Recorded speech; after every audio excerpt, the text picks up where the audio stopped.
It took only 10 minutes to lose my husband, my home, and my friends. They actually cheered when he abandoned me for my best friend, toasting my humiliation. They thought I was broke, and alone. They didn't know about the one call I had left, or the man on the other end, the one who never, ever forgets a debt. My name is Alara Hayes. I'm 32 years old, and I built an empire without anyone noticing. The air on the rooftop terrace was thin and expensive. We were at The Summit, a place in Bellevue so exclusive it didn't have a sign, only a reputation. Below us, Lake Washington was a sheet of black glass, shattered by the lights of 1,000 other successful lives. But tonight, all those lights were focused here, on this party, on my husband, Julian Vance. He had just been named Tech Entrepreneur of the Year, and this party was his coronation. I stood just behind his left shoulder, where I always stood. I was the silent co-founder of Vanguard Solutions, the strategic analyst who built the engine while Julian painted the hood and drove it around town. I smoothed the silk of my gown, a knot tightening in my stomach that had nothing to do with the champagne. The bubbles tasted sour. Julian was too charming tonight, too slick. His smile was wider than usual, a polished veneer that didn't quite reach his eyes. He was working the crowd of investors and colleagues, our friends, with a desperate energy. Finally, he tapped a knife against a crystal flute. The polite chatter died.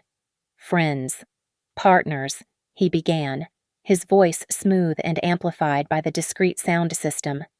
Thank you all for being here to celebrate this incredible milestone." He looked out over the crowd, his gaze sweeping past me as if I were just another part of the glittering skyline. "They gave me this award," he continued, holding up the glass trophy. "But the truth is, I'm just getting started. I'm entering a new chapter, a chapter of honesty." I shifted my weight. This was not the speech we had discussed. "For too long," he said, "I've been living a life that wasn't true to myself. I've been prioritizing the wrong things." He paused, and for the first time that night, he looked directly at me. The warmth I expected wasn't there. His eyes were cold, like polished stones. "Alara and our marriage has always been a great business arrangement. She's a brilliant analyst." He said it to the crowd, not to me. "But I'm done with arrangements. I want to live authentically. I want to be true to myself. And that means I have to leave Alara." The air was sucked from the rooftop. The silence was absolute, heavier than the humid night air. I could hear the clink of ice in a distant glass. My own breath caught in my throat. A painful, sharp intake. This had to be a joke, a cruel, terrible, and very public joke. But Julian wasn't finished.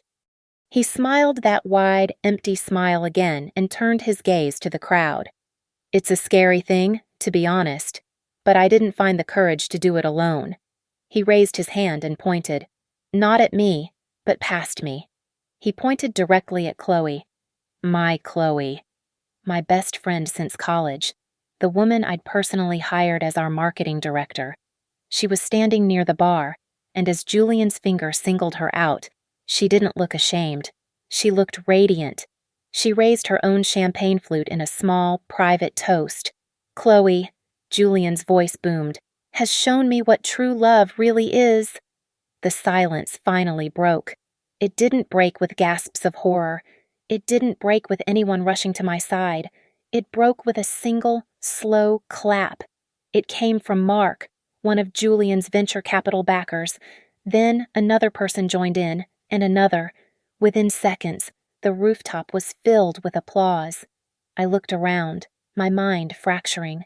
These were our friends, people we had barbecues with, people whose children I knew. They were clapping. They were smiling. "To honesty," someone shouted from the back. "Finally free. Julian." Another voice yelled. A waiter, oblivious, tried to offer me another glass of champagne.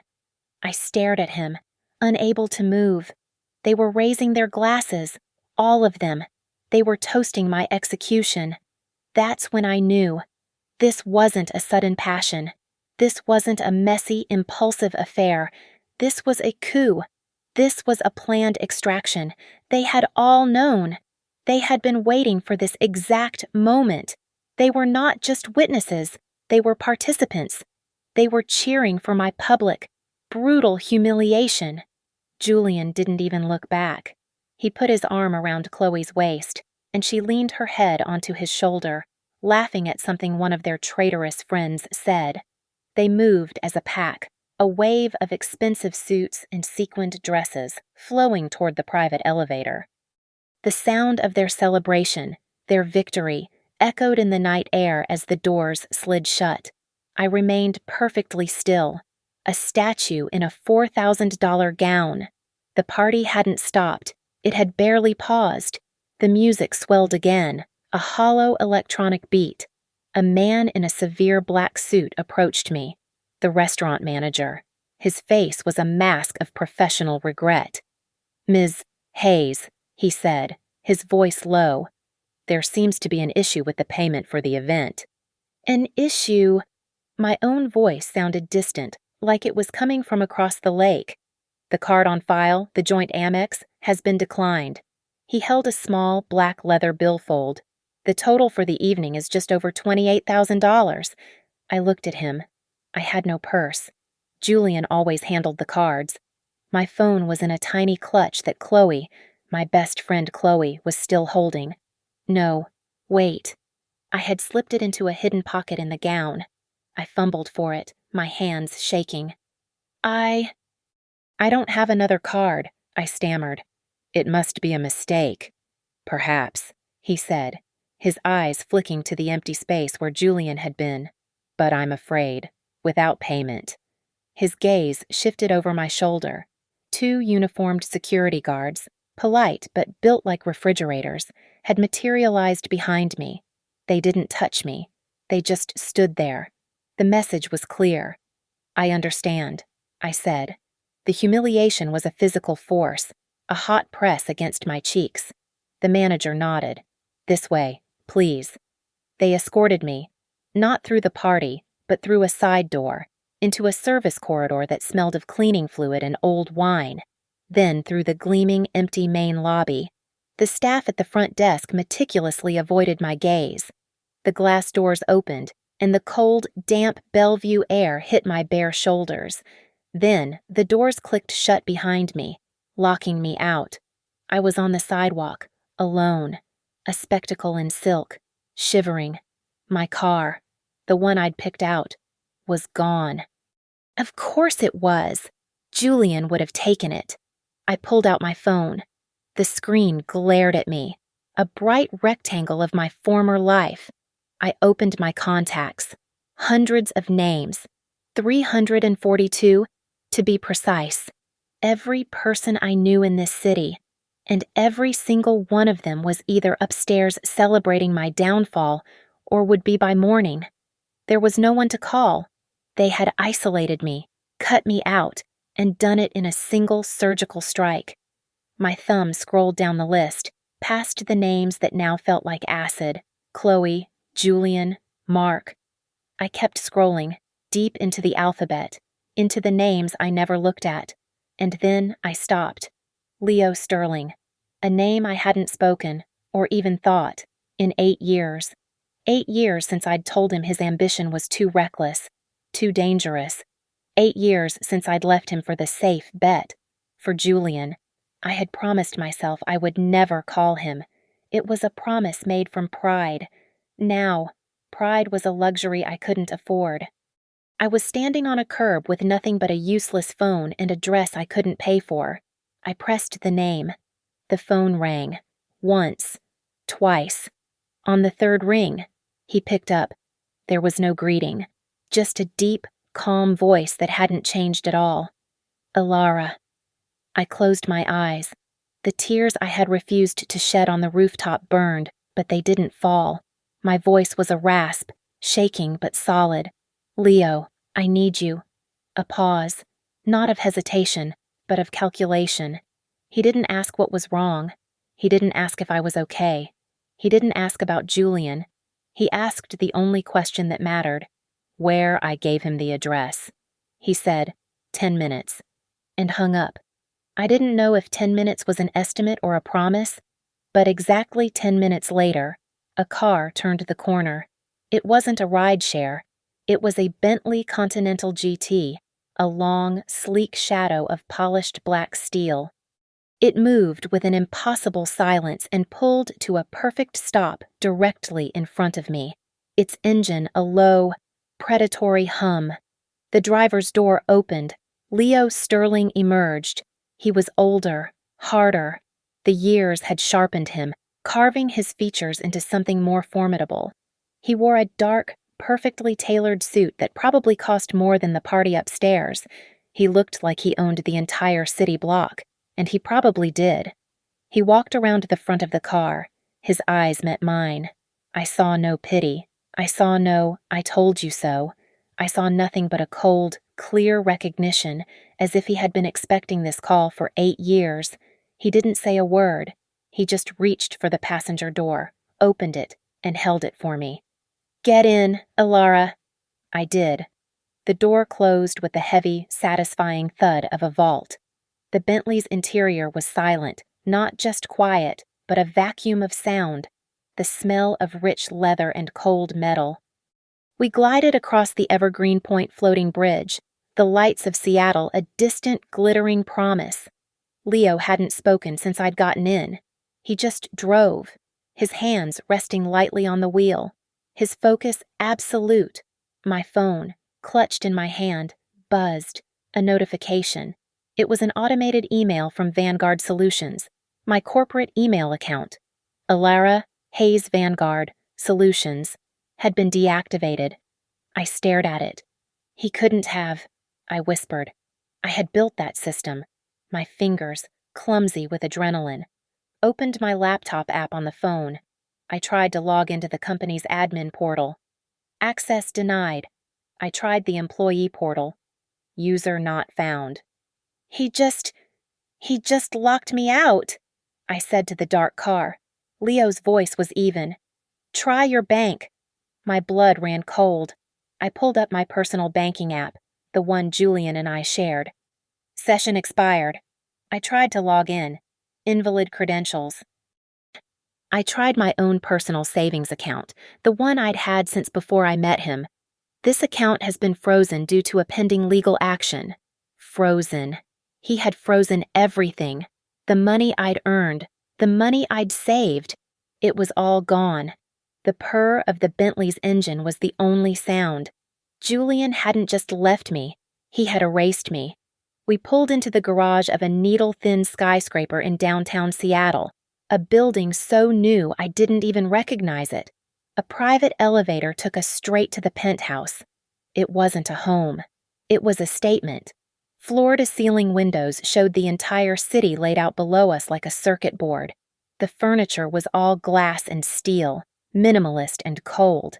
It felt less like a room and more like a high-end operating theater. "It's one of my safe places," Leo said, walking over to a bar that was concealed in a wall of black marble. "No one knows you're here. You're not on any lease." The reality of it finally hit me, a physical blow. This wasn't a sudden, passionate decision. This was a meticulously planned corporate takedown. Julian had been preparing this for months, maybe years. He had systematically laid the groundwork to sever me from my life, from the company I had helped build from nothing. He didn't just want a divorce, he wanted an annihilation. In 1 hour, I had lost my husband, my best friend, my company, my home, and every dollar I had. My phone buzzed again. A video message. It was from Chloe. I pressed play. The video was shaky, filmed on her phone. She was in my closet, my walk-in closet, the one I had designed. She was laughing, that high-pitched giggle I used to find so endearing. "Hey, Alara," she chirped, panning the camera. "Just helping Julian with some spring cleaning. He said you wouldn't be needing any of this stuff anymore."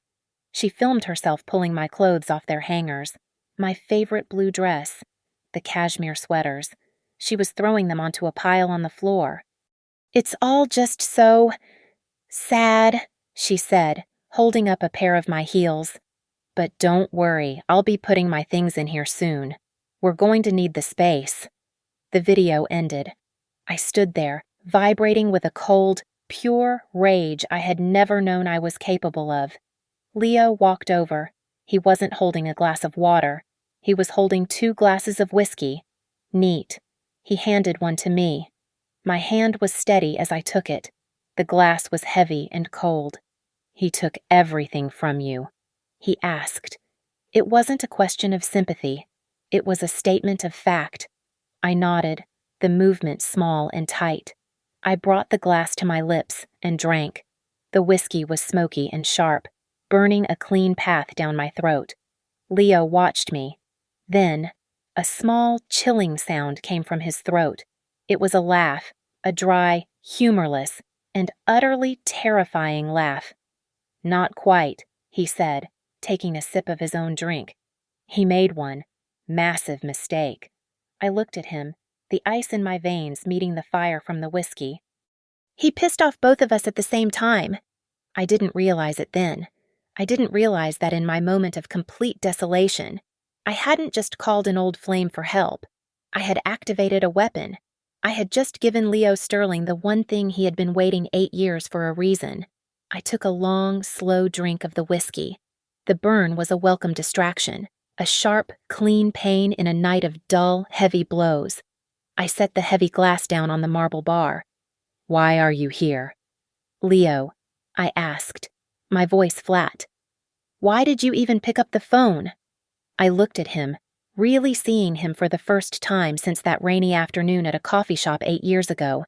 The restless, almost frantic energy he used to have was gone, replaced by an absolute, heavy stillness. He had become one of those men who never needs to raise his voice. I left you, I stated. I chose him. I told you your ambitions were reckless. I told you Julian was safe. You are now Leo Sterling, the phantom investor everyone in tech whispers about. You shouldn't have even had my number.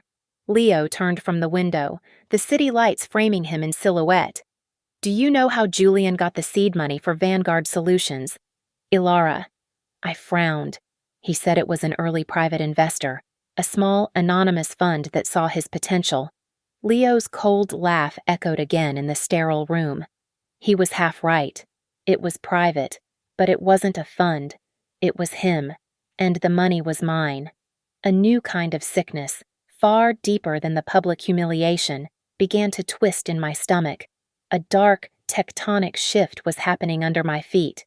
8 years ago, Leo said, his voice perfectly level. Just before you and I ended, Julian Vance was my partner. My mind flashed back.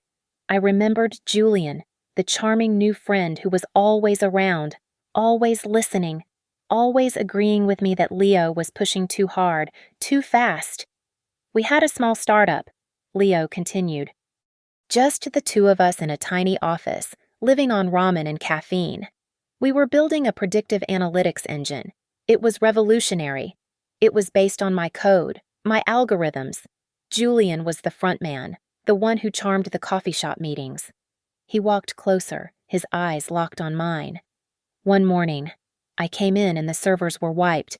Everything, the code, the backups, the prototypes, gone. A week later, our biggest competitor launched a new platform that looked shockingly familiar. Julian was gone, too. Vanished. He sold me out, Leo said. He sold my entire future for, as I found out later, just under $3 million. That money, the money he got for gutting my life's work, that was the seed capital for Vanguard Solutions. I sank onto one of the cold steel chairs, my legs suddenly unable to hold me. And me, I whispered, the final, disgusting piece clicking into place. And you, Leo confirmed. That was his masterstroke. He didn't just steal my company, he had to steal my life. He spent months convincing you I was unstable, that I was the one who was paranoid, that I was the one who would fail. He presented himself as the safe harbor while he was the one scuttling the ship. He took my company, and then he took you. He let the silence hang in the air, a monument to 8 years of lies. I rebuilt, Leo said quietly, pouring more whiskey into his glass. I started over. I built an empire on the ashes of what he tried to burn. But you were the one piece of unfinished business. It wasn't a declaration of love. It was a statement of accounts. We weren't just an old, failed relationship. We were the two primary victims of the same con man. The rage I felt, so new and raw, was suddenly met by a patient, cold, 8-year-old fury radiating from the man across the room. "So what now?" I asked. My voice was stronger now, laced with the ice of his revelation. "We sue him. He's a pillar of the community. He's Tech Entrepreneur of the Year. It's our word against his. He's covered his tracks." "Sue him!" Leo scoffed as if I'd suggested writing an angry letter. "A lawsuit takes years. It's public, it's messy, and it gives him time to move his assets." "No, we're not going to sue him." He took a drink. "We're going to dismantle him. Vanguard is worth hundreds of millions," I countered. "He's at the top of his game." "Vanguard is a house of cards," Leo said, his voice dropping into a sharp, analytical tone. "Julian isn't a genius, Ilara. He's a thief and a showman. He's a terrible businessman. That party tonight, that wasn't a victory lap. It was a desperate performance. He's leveraged to the hilt. He has taken massive loans from some very shady, very impatient investors. I know, because I make it my business to know all the lenders in this town." He was right. I'd seen the financials. I'd questioned the debt, but Julian had always brushed it off. "He's on the brink of collapse," Leo explained. "He needs this big merger he's been planning to cover the holes. He's cornered." He looked at me, and for the first time, I saw a flicker of that old, predatory energy I had once mistaken for recklessness. "He thinks he's won. He thinks he's just locked you out of the castle. But he's forgotten one critical thing." "What?" "You're the one who drew the blueprints. You built the damn thing. You know exactly where all the back doors are." A new feeling, cold and sharp, cut through the shock. It was purpose. "He's not just going to lose his company," I said. Leo raised his glass. "No, he's going to give it to us." The penthouse was no longer a refuge. It was a war room. By 4 a.m, the adrenaline had burned away, leaving a core of cold, clear-minded fury. Leo hadn't just given me a drink. He had provided infrastructure. He made 2 calls, and a team of 3 specialists arrived. They didn't look like hackers from a movie. They looked like bored, high-paid auditors, and they set up a network of sleek, black laptops on the marble bar without a word. "My team is good," Leo said, his voice a low rumble in the quiet room. "But they're hitting the firewall you designed. It's efficient." I walked over, looking at the streams of code on their screens. "You're trying to knock on the front door," I said. "Julian is an idiot, but he's a paranoid idiot. He thinks he's covered, but he's also lazy." I pointed to a specific string of code. "He locked me out of the user interface. He didn't lock me out of the architecture. Julian kept a private server, one he thought was off books, air-gapped from the main system." One of the specialists, a woman with sharp eyes, didn't look up from her screen. "We don't see an air-gapped server." "That's because he lied," I said. "He couldn't stand the inconvenience. He needed to access it from his main computer, his phone, his laptop. He needed his data everywhere. About 2 years ago, he asked me to create a sync solution for his private files. He thought he was being clever. I gave them a string of commands. I'm the one who designed the security protocols for Vanguard, and when you design a system, you always build a backdoor, a what-if scenario, a contingency, in case of an emergency." I looked at Leo. "This qualifies as an emergency." It wasn't a hack. It was a retrieval. I still had the master key, a protocol I had buried deep in the system's kernel, disguised as a dormant diagnostic tool. It took the team less than 20 minutes, using my key to walk right past Julian's defenses. We weren't just in, we were in his digital soul. "We have access to the private server," the woman said, her voice flat. "Ignore the folders labeled personal and Chloe," I said, not wanting to see the inevitable, nauseating proof of their affair. "That's not the weapon. Look for finance. Anything labeled rainy day or contingency fund." At first, it was just what we expected. Offshore accounts, shady investor agreements, evidence of the massive debt Leo had mentioned. It was bad, but it wasn't a kill shot. "Wait," I said, recognizing a file structure. "Go back. Look at the payroll archives. He's not just borrowing from lenders. He's stealing from his own." The team leader's fingers flew. She pulled up a set of ledgers that ran parallel to the official company books. My blood turned to ice. It wasn't just creative accounting. It was theft. Plain, simple, and utterly monstrous. For the last 18 months, Julian had been systematically skimming money from the employee 401k accounts. Small percentages, just enough to go unnoticed. He was siphoning retirement money from his own staff, from engineers, from receptionists, from the people who trusted him with their futures. "How much?" Leo asked, his voice dangerously quiet. "I'm seeing over $4 million, the tech replied. "He used it," I whispered, connecting the dots. "He used it to pay the interest on his shark loans. He used it to fund his lifestyle. That party tonight. We paid for it. The employees paid for it." "We've got him," Leo said, a cold finality in his voice. "This isn't a messy divorce. This is wire fraud, embezzlement. This is a federal slam dunk case. He's finished. We had the weapon. We had the proof. We were ready to fire. But the tech woman spoke again. "Wait a minute. The file logs are clean. Too clean." "What does that mean?" Leo asked. "The authorization codes for the transfers," I said, leaning closer to the screen, a new, sick feeling rising in my throat. "They're not coming from Julian's terminal. They're all routed through a single user account." The tech said, "A junior financial analyst, a man named David Miller." I knew the name. A kid, 24, maybe 25. He was fired 6 months ago. Julian had made a public spectacle of it, a company-wide email about a painful lack of attention to detail and letting a promising young talent go. The kid had been forced to sign a comprehensive non-disclosure agreement to get his severance. Julian hadn't just committed the crime. He had built the perfect scapegoat from the very beginning. "So we have the gun," I said, the rage returning, hotter this time. "And it's covered in the fingerprints of a kid he fired half a year ago." Leo stared at the screen. He insulated himself. "These files prove Vanguard is corrupt, but they don't prove he is. The board will just blame Miller, fire a few more people, and move on." "He needed help," I said, thinking.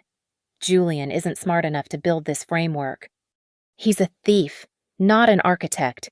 Someone on the inside had to help him forge this path. Someone with C-level access. We need a witness," Leo concluded. "We need someone who can tie Julian directly to those transfers." I closed my eyes. There was only one person, one man who had access, who knew the numbers, and who I had trusted implicitly for the last 5 years. "Mark," I said, opening my eyes. "The CFO. I have to talk to Mark." For the first 48 hours, there was silence. I stayed in the penthouse, a ghost in a glass tower, working with Leo's team.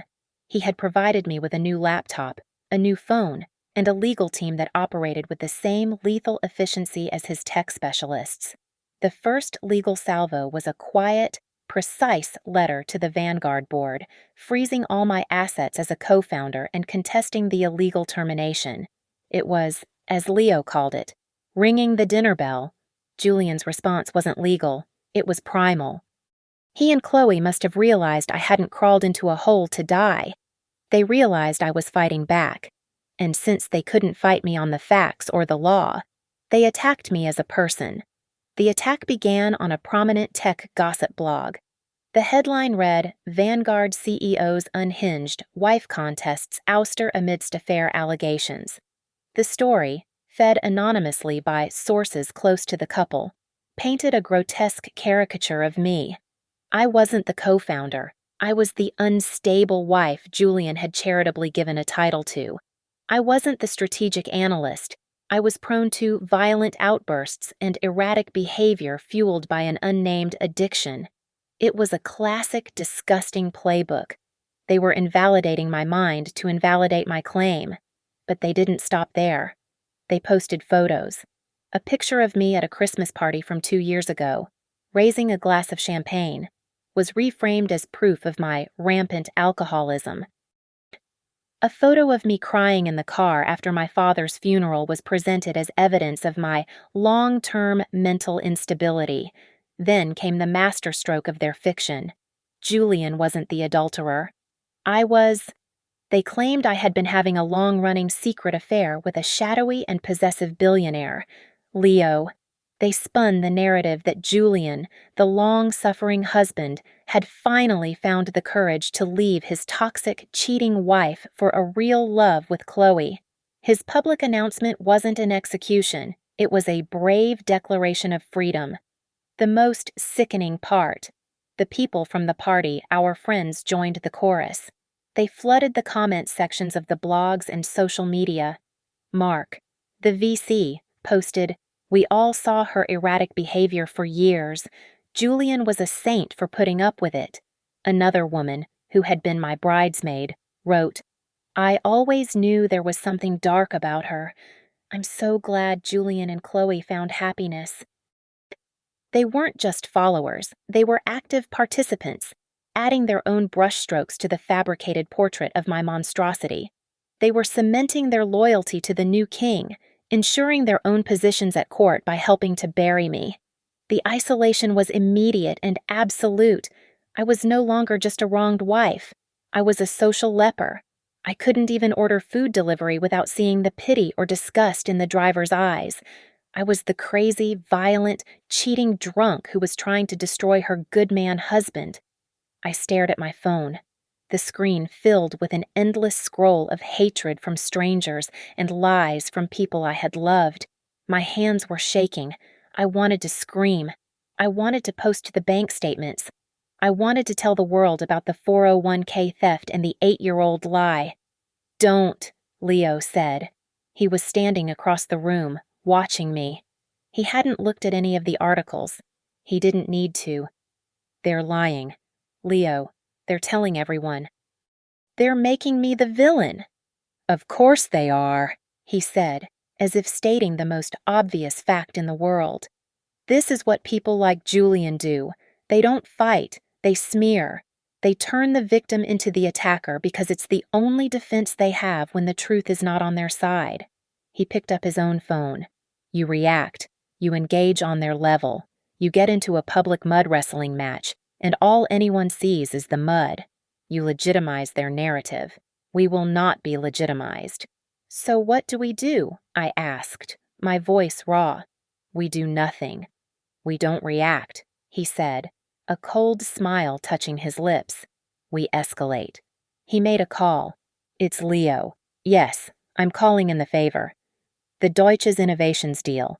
I just need you to ask your friends in Frankfurt a few questions about Vanguard's third-quarter liabilities. A very informal inquiry." He hung up. "What was that?" I asked. "Julian is trying to close a massive merger with a German tech conglomerate." "It's the only thing keeping Vanguard solvent," Leo explained. "His investors, the shady ones, are getting nervous. Julian has been feeding them a story of massive growth." He gestured to his laptop. "Your smear campaign is public. Our counterattack is private. We're going to accidentally leak one, just one, of the real ledger sheets. Not the 401k theft that's our kill shot. Just a small file showing a 30% discrepancy in his reported user acquisition costs."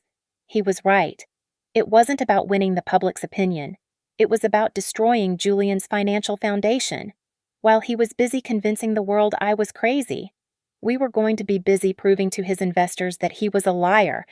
"He's playing checkers," Leo said. We're playing chess, and we're not just going to win, Ilara, we're going to take the entire board.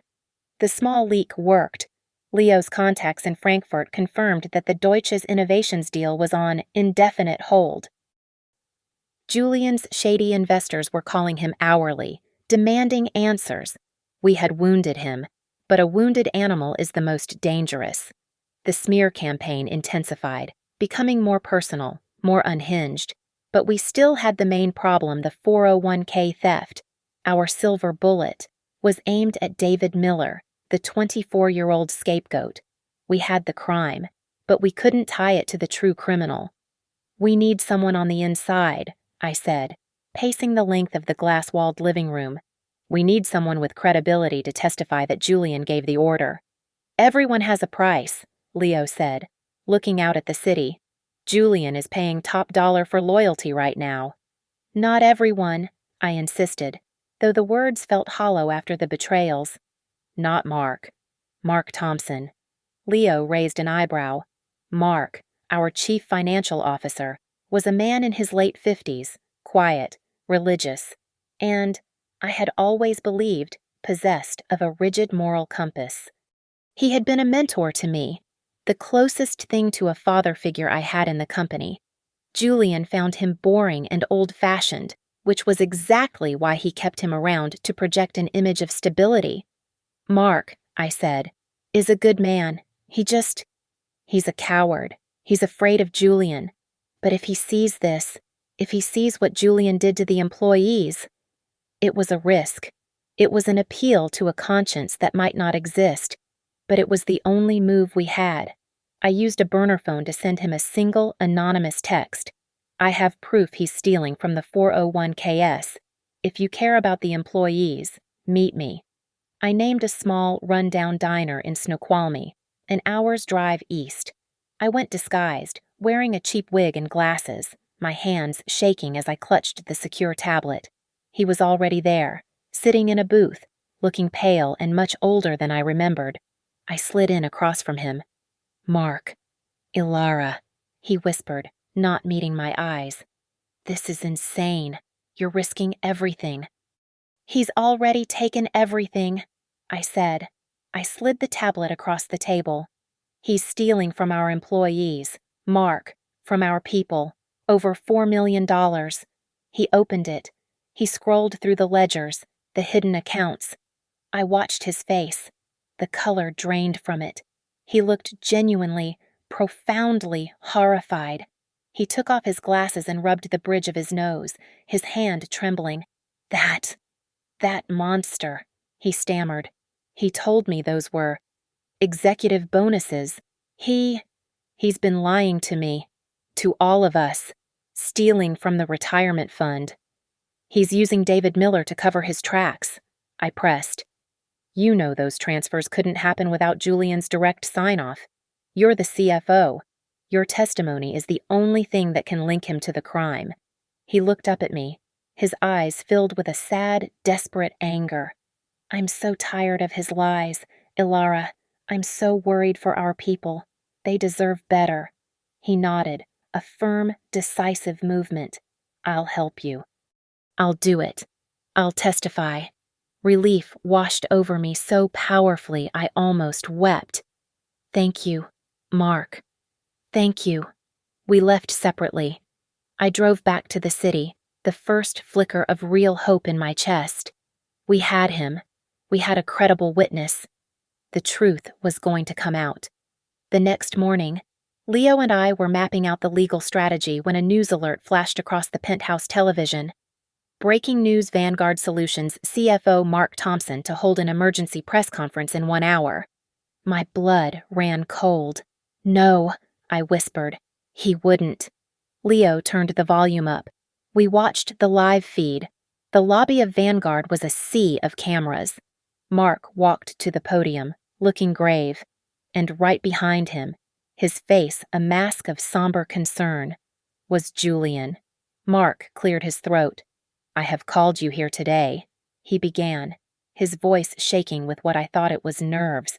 It was performance. Because of a disturbing attempt to destabilize this company. Last night, I was approached by a disgruntled former employee, Ilara Hayes. I stopped breathing. Ms. Hayes, he continued, looking directly into the cameras with tearful, feigned sincerity, presented me with a series of fabricated documents. She attempted to bribe me, to coerce me into bearing false witness against our CEO, Julian Vance, as part of a disturbing personal vendetta related to their divorce. The cameras flashed. I felt the sound in the room, but I couldn't hear it. I will not, Mark declared. Stand by while a bitter woman attempts to destroy the livelihood of hundreds of employees. I stand with Julian. Julian, on cue, stepped forward. He placed a hand on Mark's shoulder, the picture of a grateful, wounded leader, thanking his loyal, courageous friend. I sank onto the sofa. I was hollow. He had lied. The shock, the horror. It was all an act. He had run straight from me to Julian. That night, Leo, who had been silent for hours, finally spoke. Well, he said, his voice flat. Now we know his price. He turned his laptop screen toward me. On it were bank records, not from Julian's accounts, but from Mark's. 3 days ago, an offshore shell corporation had deposited $350,000 into Mark's private account. The wire transfer was complete. Julian didn't wait for you to contact him, Leo said. He bought him last week, paid off his underwater mortgage, his wife's medical debts, and his son's outstanding college loans, all in one clean, untraceable payment. My mentor, the good man, hadn't just betrayed me. He had been paid in full, long before I ever sat down in that diner. Mark's press conference broke something inside me. The hope I'd managed to cultivate in the diner, the belief that basic decency might still exist in one person, shattered. I watched the replay on Leo's massive screen. The sound muted. I watched Julian's hand on Mark's shoulder, a gesture of parasitic gratitude. Everyone can be bought, I said. The words were flat, dead in the sterile room. Every single person. It's just a matter of price. Leo, who had been watching the stock ticker for Vanguard wobble on a different screen, finally turned to me. No, he said, his voice low and hard. You're wrong. Everyone he knows can be bought. He surrounds himself with transactions. That's his world. We can't beat him at that game, because he's willing to pay in currency we don't have other people's retirements, other people's loyalty. He walked over to the bar, but didn't pour a drink. He just stared at the empty glasses. We've been looking for financial leverage. We need something else. We need something personal. We need something money can't fix. His words hit me. Something personal. Something Julian was afraid of. Not as a CEO, but as a man. My mind, numb with betrayal, suddenly focused.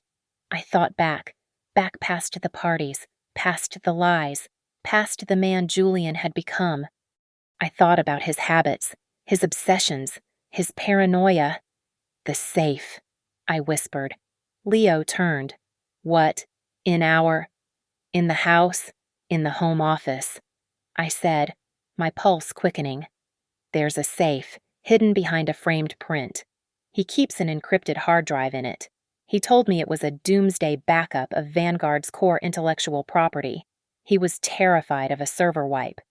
A drive we can't access in a house we can't enter, Leo said, unimpressed. No, I said, standing up. You don't understand. I bought the safe. I had it installed 3 years ago while he was in Asia. He set his own user code, of course, but I was the one who read the manual. I still have the master maintenance code. I wrote it down. I never forget anything. A slow, dangerous smile spread across Leo's face. The house is under a legal freeze. His lawyers will be monitoring all access. We can't walk in the front door, I said. My team doesn't use doors, Leo replied. He was already on the phone. He didn't send his tech specialists. He sent his fixers. They were in and out of the legally sealed property in under 20 minutes. By 3 a.m., a small, black, encrypted hard drive was sitting on the marble bar between us. It took Leo's team another 2 hours to break the encryption. They set up a terminal. And finally, the drive's contents appeared on the screen. It wasn't a backup of Vanguard's code. It was a meticulous, secret archive of video files. Hundreds of them. "What is this?" I whispered, scrolling through the list. He recorded them," I said, a new, vile sickness rising in me. He recorded his private meetings. The camera angle, we soon learned, was from a tiny, pinhole lens in the smoke detector above his desk. For years, Julian had been secretly recording everyone who sat in his office. Chloe, Mark, investors, me. He was a monster of pure, unadulterated paranoia. He was collecting leverage on everyone, including his own co-conspirators.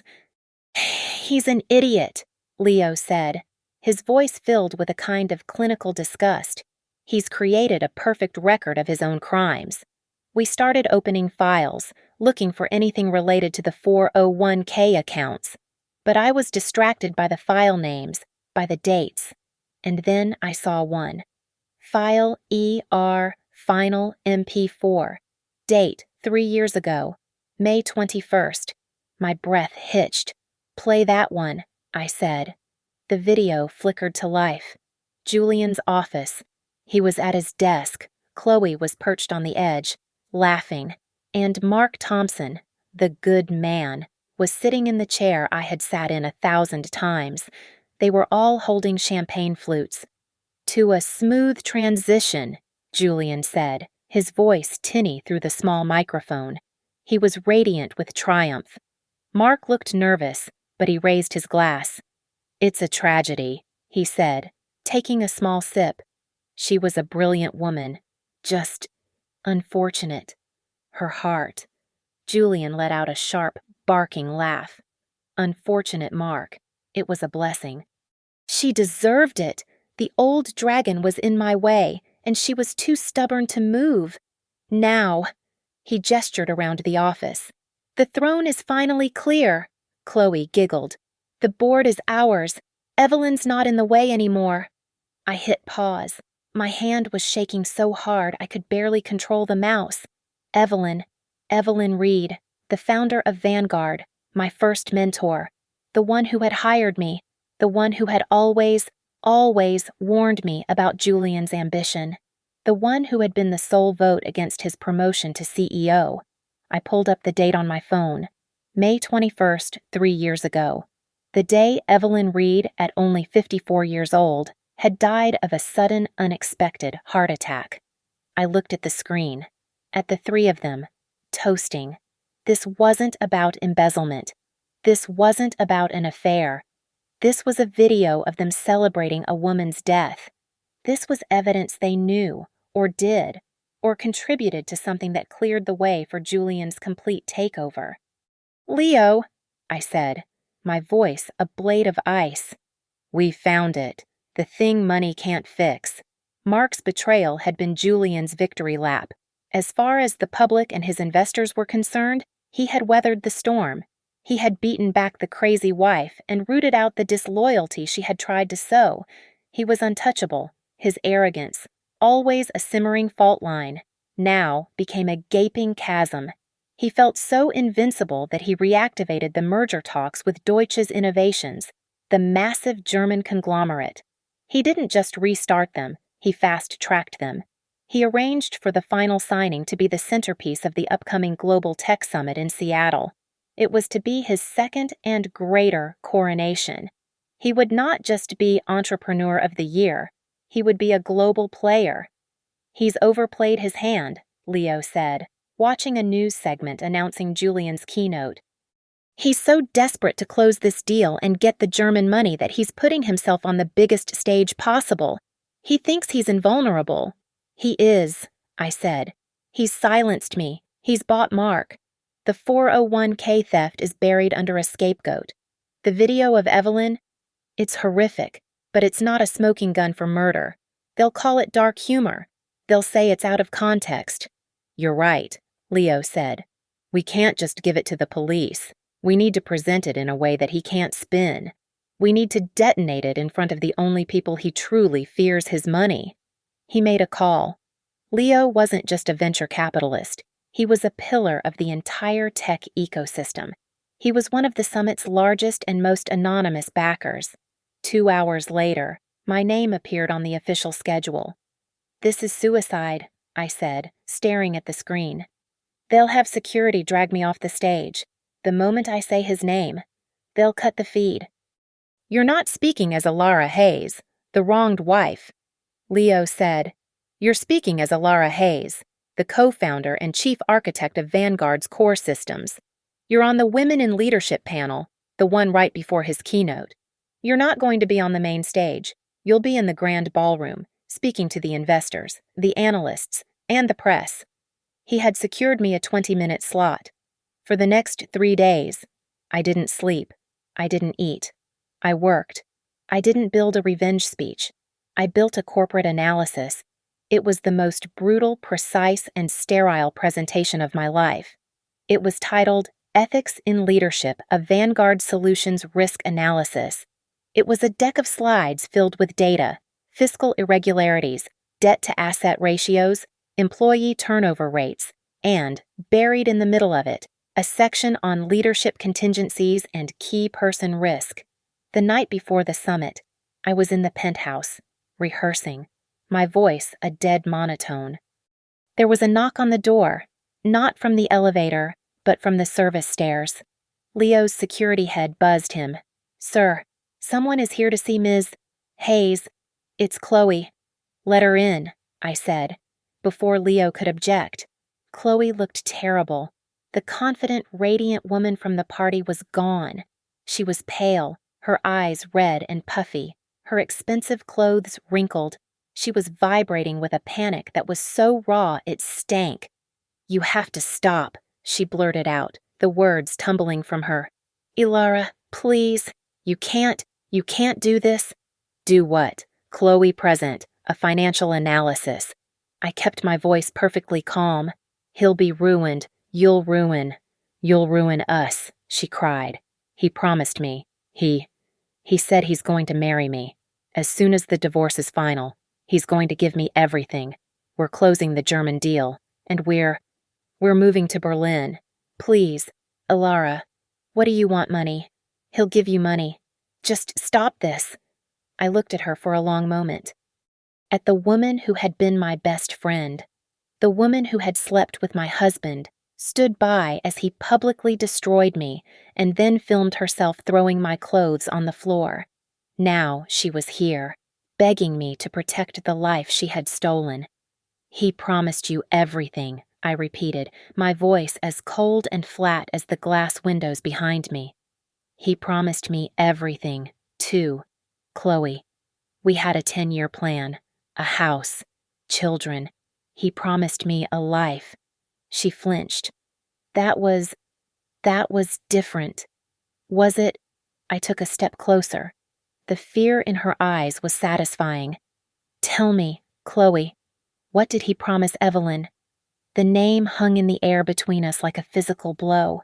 Chloe's face, already pale, turned a sickly, gray-white. Her jaw went slack. She knew.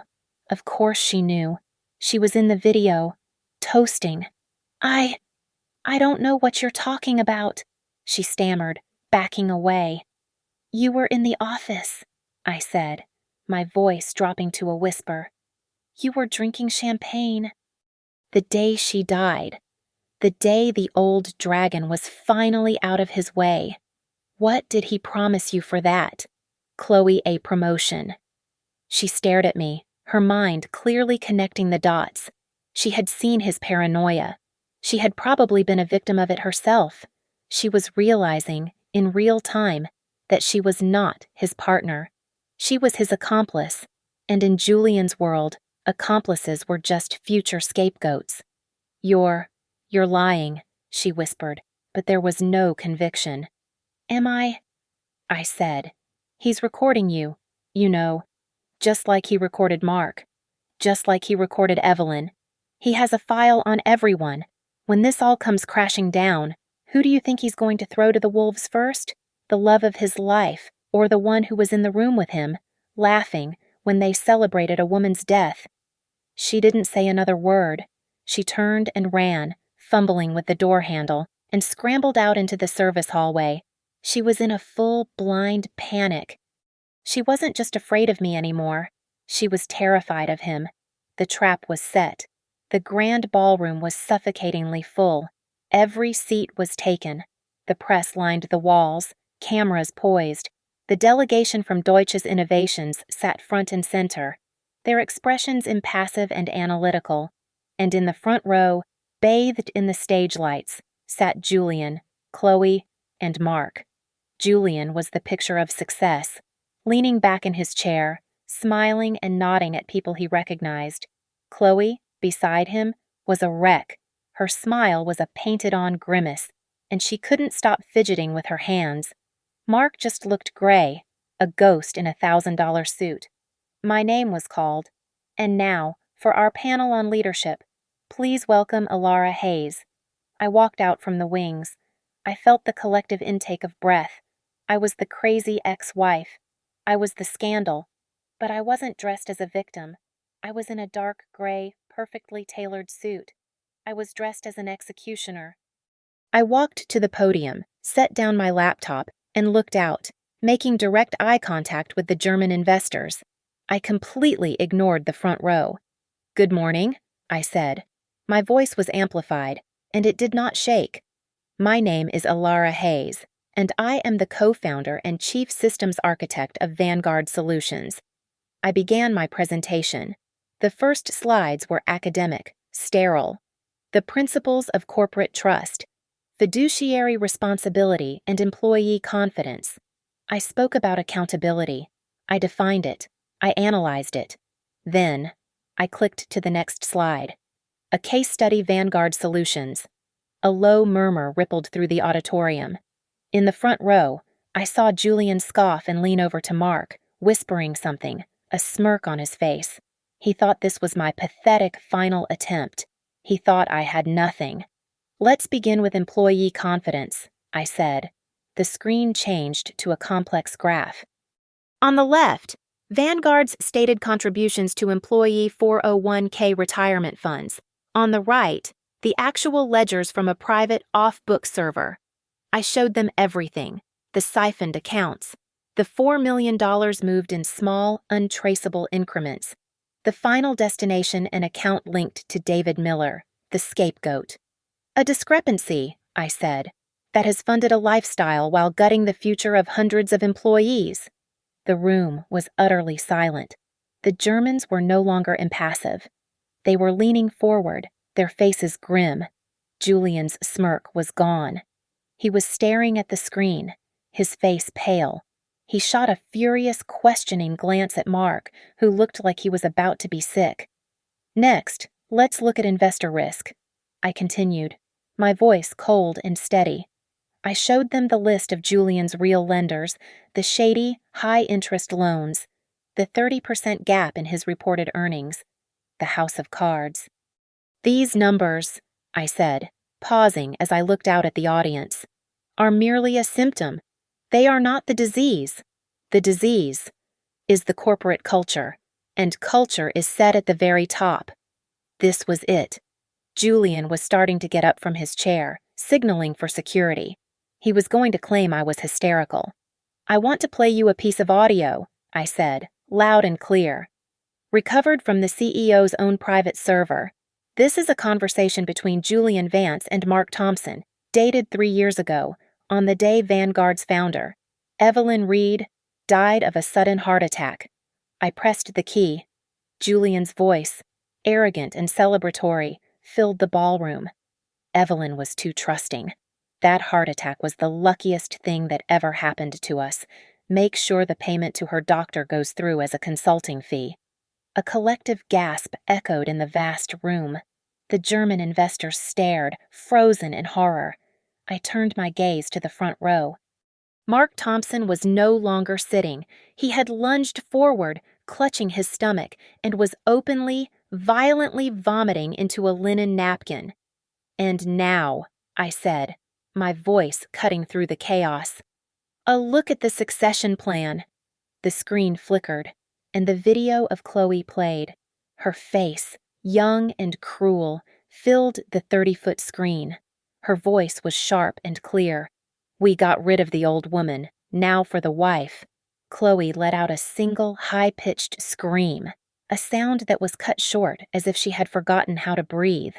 I clicked to my final slide. It was 5 words in black text. "Are these the people you trust?" I didn't wait for an answer. I took the microphone off its stand, placed it gently on the podium, and walked off the stage as the auditorium erupted behind me. As I pushed through the side exit, the main doors on both sides of the ballroom burst open. On the left, 2 federal agents in dark suits. On the right, 3 Seattle police detectives. They didn't run. They walked with a terrible, calm purpose down the aisles, straight toward the front row. There was no shouting, no struggle, just the quiet, efficient click of handcuffs, just the cold, public, and complete death of an empire, broadcast on every screen. I didn't look back. The exit hallway was empty, except for one man. Leo Sterling was leaning against the far wall, his arms crossed. The black Bentley was idling just outside the glass doors, a silent shadow waiting. He watched me approach, and the slightest trace of a smile touched his lips. He just opened the car door. "Let's go, Alara." Thank you so much for listening to my story. I'd love to know where you're listening from, so please drop a comment below and let's share our thoughts. Make sure you subscribe to Lily Revenge Stories, like this video, and give it an extra boost by hitting that hype button so more people can hear this.